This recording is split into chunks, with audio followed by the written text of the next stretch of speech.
All right, another game down, only 125 more to go, which is way easier said than done. Y'all know I bought a few games since starting this, right? And I do plan on playing them, so this is going to be a ending story. So this game is Party Hard. It's basically a puzzle game with murder.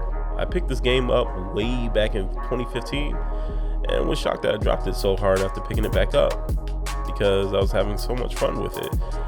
Then I kept playing and remembered why. But before we dive into that, let's get the easy stuff out of the way first. Let's talk about graphics. This is a typical indie game, and of course it has pixel art, so if you're not into that type of thing, then this isn't for you. There can be a lot of people on screen at once. More than a few times I lost my character. There is a little circle to help, but when things get a little hectic, it's easy to lose track of where they are. Most of the levels have a distinct look, while some of them are reused with some minor tweaks here and there. So the music is enjoyable at first. It definitely gives off the party vibe and makes you want to dance in your chair. And then you realize the DJ only brought one album and it feels like it's on repeat. He won't take any song requests. You keep getting caught by the cops, so you have to start the song over and over and over again, and just starts to wear on you after a while.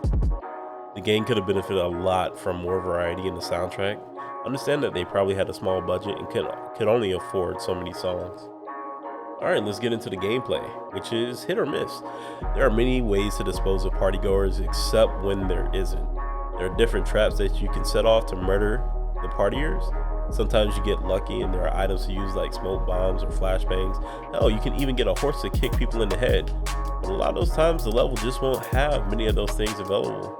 And you have to stab a lot of people, which is funny to watch, but it gets a little old after the 100th time you do it. When you get spotted murdering someone or they spot a body, they'll call the cops and you'll have to hide and run away.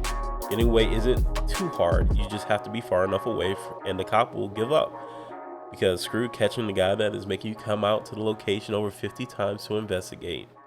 Lazy bastard. There are nice little touches like setting off a bomb will sometimes get the military to come out and smack some heads. Sometimes someone else will be arrested for murder. Some of the partiers will get upset and they'll beat the mess out of you and then go call the cops. Overall, I enjoyed the game. There are more positive than negatives, and I can see why they made a sequel.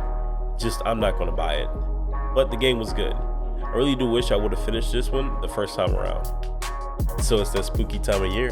I'm going to try and get at least one scary game in the backlog up on the channel before this month is over to, put everybody in that spooky mood. So stay tuned for some more scares and murder.